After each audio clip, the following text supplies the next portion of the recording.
Thaina mamangayda sanjen naha ama chingya amada numit khudingi san chelamboire. Sanna sajik charingayda mahaksu manak aduda hauba haijang petkadu hektuna hek macharami. Ising khongdagi ising kasu khujok soktuna hek mathakpa mamanaba sanjen naha singa marum konbigasu hek masanaba asumna numit khudingi tattana tauramboire. Nongmadi sanjen naha asina san pulingay matamda san selingay matamda mahangna hek ising thakpa amadi pothaba khong aduda ising thakke lakpa matamda chauraba kai ama khong aduda ising thaktuna lairamba adu kok hek thengnarure. Kaine isitpa amukta udriba aduda nupa macha aduna kisuki nungsu nungai marum amada laisilaga asum yengduna lairedo. Ising khara kanglakpa matam adwaidadi ngasing adu leng chatpa uraklami. Adubu usama thaktagi jongkhu amana phrang paitharaktuna mongiba leng chatliba ngasing adu amamam machinna pak lokhatuna kut yosinduna chathok lamboire. Kai hanuba adudi wajabata mangaire. Kari amata chaba phangdredo maduda kai adu saure. Makhoi ani chinda pawdana duna khatnarami. Kaina hairami handak amuk hek chaw ai hangna kari tawge haibado nahak namit thitna yengo. Asi haina hairakpada chongkhuna hairami adudi ai chani nang kari tawba ngamge haibado yengnaba taredana. Asi haina launarami. Kai adu hanagumna isitpa amuk haure. Nga mayam adu chongbane karine prik saubadu uba matamda uthaktagi chongkhuna phrang paitharaktuna machin atumba aduna tap pharaga kut yotuna chathokredo. Maduda kai aduna sauman khiduna phrang launa chongsinduna chongkhu adu phage toruba matamda chongkhuna usama thakta phat paikhat khiramboire. Kai ado chongkhu phaba ngamdraduna amuk hanna isitpa haurami. Handak muksu chongkhuna uthaktagi paitharaktuna nga mayam adu tap pharaga chathokledo. Kaine hek tanai chongkhuna uthakta hekta paikhatli. Asum tawna hauji kayarak tawraba adudagidi kai adu onthokna nungai khidraba male. Makhong makhut sat tingthoklaga lairai mapan aduda o khongna kapledo.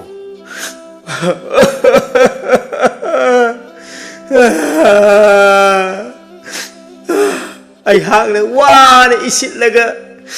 phajaba nga singa sibu kari su laitaba chongkhu nangna paitharak tuna hekta nachin atumbaduna tap laaga puraga hekta chaba.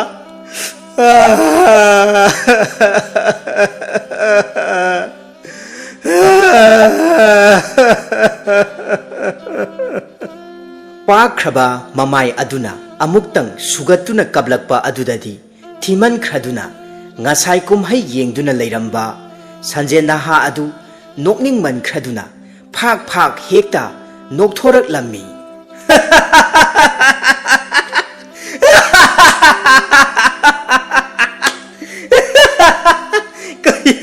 Kaina tawis masaksiga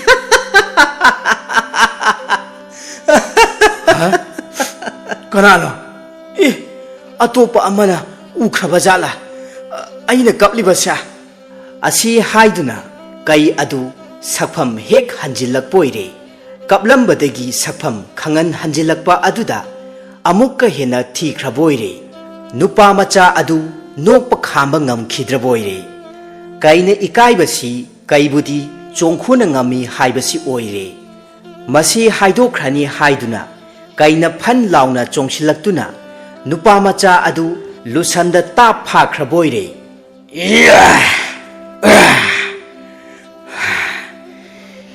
Kaiga chongkhuna ngami haibasi nang mi ataida haidokadra.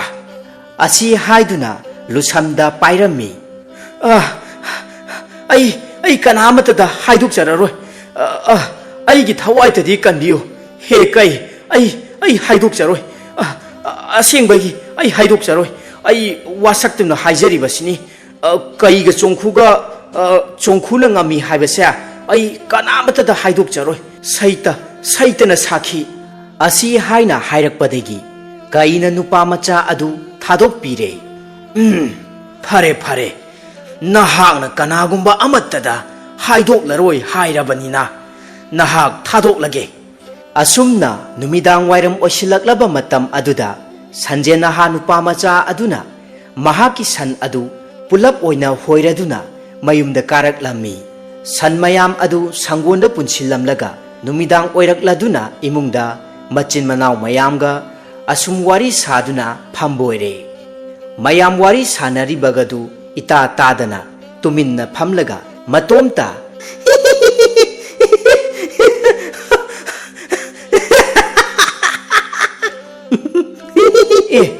ꯀꯔꯤꯅꯣ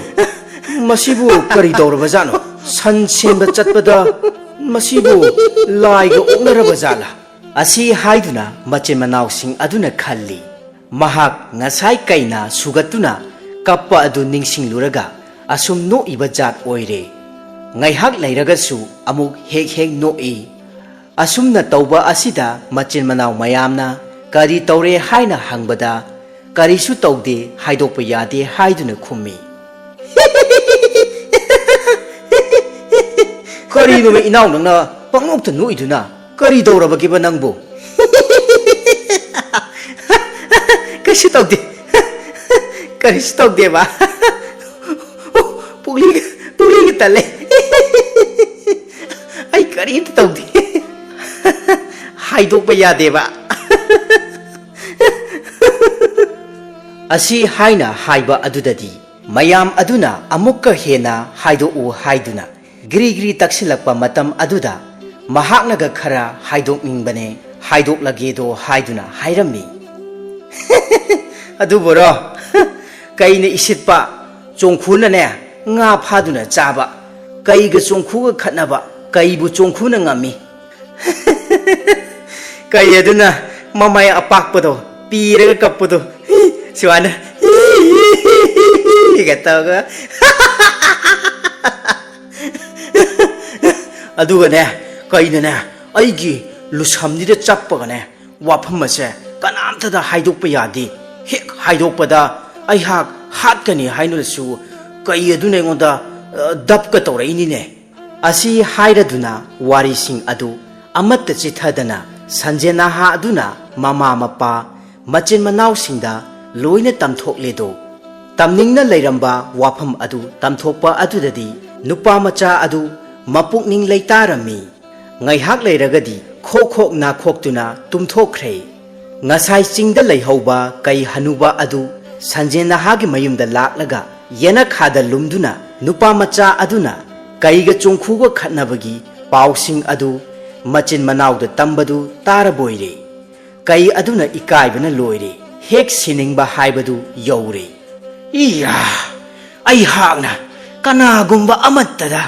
तमथोकनो हाइरगा मसीगी नुपा मचा असिना महाकी mama MAPPA मचिन मनाउसिंदा लोइना तमथोकलमलबा आई हाग इमाई असे थमफम लैत्रे ओंथोंग इकाई ख्रेदा फै नंग हयेंग खंगनिदो लाक्ता लाओ सनसेनबा मीना हाइदोकनो हाइरगा मसीगी नुपा मचासे मसी आई खोइदौसे यामना साउगतलिदा असी हाइरदुना कई अदु पेरी पेरी तौदुना हनखिरमी नोंगाले संजेनहा अदुना हाना गुमना सनसेनबा अमुक लाक्ले हानगुमना पोथागे हाइरदुना खोंग मनाक्ता चंगसिनखिबदा मोंगसोंग अमदगी कई हनुबा अदु फन लाउना चोंगथोरक्तुना नुपा मचा अदुबु लैबाक्ता लोंखाक लोंगना नमथुरे कई अदुना साउना हाइरक्लमी इया खंग्ब्रा नंग अइना हाइदोकनो हाइरगा नंगना हाइदोकपा सारी नंग असिदी हातपा तारेदो असी हाइरदुना मबुक्ता फमलगा मंगक्ता मयाना लाकदबगी तौरक्लमी Siramda yauraba matam aduda Sanjen naha aduna mama mapa machin manau ningsingladuna kablak poire.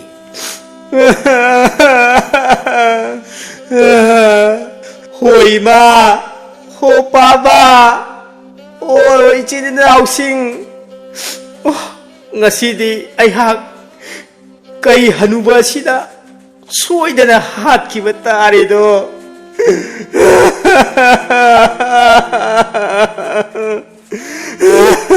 Hai, kapkanu, kaptanagasu tauriye. Nang hojikta siningdaba phaurakpra.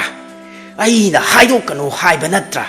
Nangna haidoknubagi mahayini. Laigi nongdamdagi tanja asimaktada nupa macha adugi mabuk manungda guru guru hek haina khonglak poire. Madu tabada kai aduna ngakladuna. Karino hojikidudi asi haiduna hanglakpa matamda nupa macha adugi makokta khudakki loksing ama kok hek lakpoire. Mahakna khumlaklami. Aigi puknungda chongkhu ama leire. Madu paithorakadabagi masa khablakpa oiramgani. Kari chongkhu paithorakani haiba. Wafam asi hek taba matamda kai adu pakhatkhraboire. Nupa machagi mathabaktagi khangchong chongthokraga mongsonglomda adum chongchin khirami. Nupa macha adu mathwai hingaurami. Kai adusu chongkhu kibadagi amuk hanna mafam aduda lakhidre. Khudakki loksing laiba Sanjen naha nupa macha adu kaigi khayatagi masabu kanjaduna nungaina pankhiboire. Hojik amuk taminarasi phungawari lamboibana kai tanba. Thaina mamangaida lamboiba nupa ama lam asum koirakpa matamda umang amagi manungda u pambi amagi makhongda mahak waraduna ngaihak pothajaramboire. Mahakna asumna potharingai aduda kaijau amana ngarang ngangduna chongsilakadabagi damkaga tawduna leire. Madu uba matamda lamboiba adudi chensu chelhouda uda kaduna kahoubasu kahouda kari tawsige khanbada khanfam khangdraduna kai adugi mamangda uru leiduna jagoi saduna leiraboire. Asuk chawbu kai asidi mahang aibu soidana sakhiba tare. Adu oirabadi ai kari dogani. Adu oirabadi jagoi hekta saragi se rai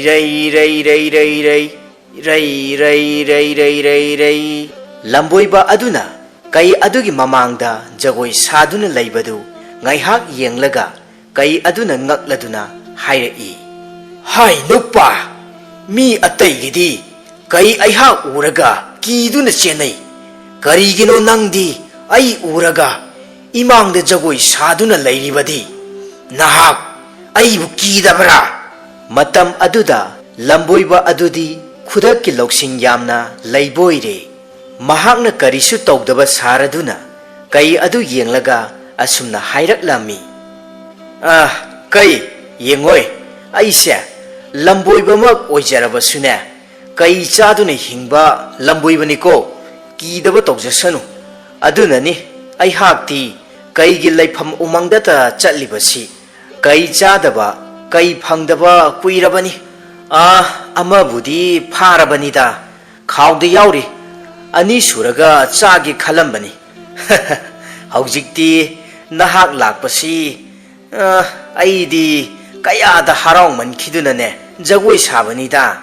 Lamboibagi wasi tabada kai aduna hairei. Phare adudi adu oirabadi nahakna pharakpa kai adudi kadaino amukta yengedana. Asi haina kai aduna hairakpada lamboiba aduna khumlaki. Adubudi yengjongne aduga horene nang mabu uraga chenkhibagadi yaroiko. Aidi hana haijaribasini cheloi karigi chelugani. Asi haina hainabadagi lamboibana magi khaw adu hangdoklami. Khawgi machil adu tapna phaktoklaga manungdi yauriba mingselgi akoiba aduda khawgi machinduna khumjillaga mingseldu